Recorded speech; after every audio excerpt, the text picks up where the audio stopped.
Hello বন্ধুরা, কেমন আছো তোমরা সবাই? আমরা সবাই খুব ভালো আছি। আজ 10ই জানুয়ারি আমরা চললাম অরুণাচল প্রদেশ ভ্রমণের উদ্দেশ্যে। প্রায় 1 বছর পর আমরা আবার বেরিয়ে পড়লাম ভ্রমণের উদ্দেশ্যে।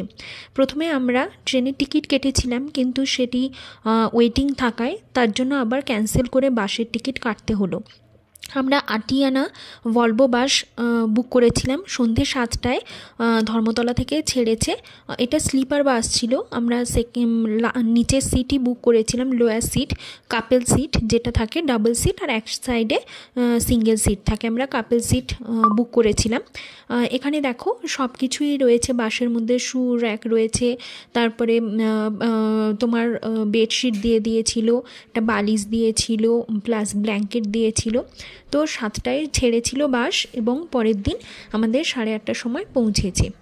তবে বাসটার সব কিছু ভালো ছিল ঠিকই, কিন্তু খুবই জার্কিং হচ্ছিল।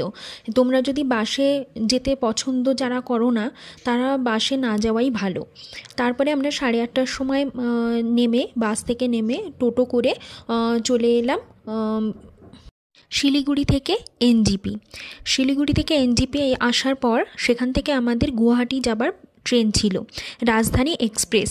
তো আমরা সাধারণত এক্সিকিউটিভ লজ নিলাম। 180 টাকা নিয়েছিল ভিতরে বসার জন্য, বাথরুম সবই ছিল, বসার জায়গাটাও খুব সুন্দর ছিল।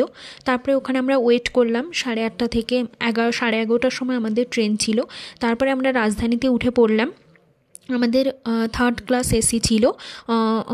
সেখানে রাজধানীতে তো অনেক কিছু খাবার দেয়, তোমরা জানো। ননভেজ নিলে ননভেজ দেবে, আর ভেজ খাবার খেলে ভেজ দেবে। আমাদের দিয়েছিল, লাঞ্চে দিয়েছিল ভাত, ডাল, ভাজা, আর রুটি, আর চিকেন।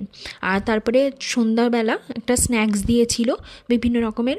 এখানে একটা স্যান্ডউইচ ছিল, খাস্তা কচুরি ছিল, একটা পেস্ট্রি ছিল, এইসবগুলো ছিল, আর চিড়ে ভাজা ছিল। তারপরে আমরা 7:30টার সময় নেমে যাই গুয়াহাটি। সেখান থেকে আমরা আবার বাস ধরি দিরাং যাওয়ার জন্য। এটি হচ্ছে ভলভো বাস। সেখানে উঠে আমরা পরের দিন সকালবেলা আমাদেরকে 8:30টার সময় নামাবে বলে এটা। তারপর সেখান থেকে নেমে আমরা টাটা সুমো ধরি তাওয়াং যাওয়ার উদ্দেশ্যে। এবার তাওয়াং আমরা পৌঁছে গেছি।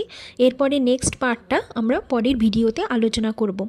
তোমরা সবাই ভালো লাগলে কমেন্ট, লাইক করে দিও, আর তোমাদের উপকার হলে তোমরা প্লিজ পেজটা সাবস্ক্রাইব করে দিও। Thank you.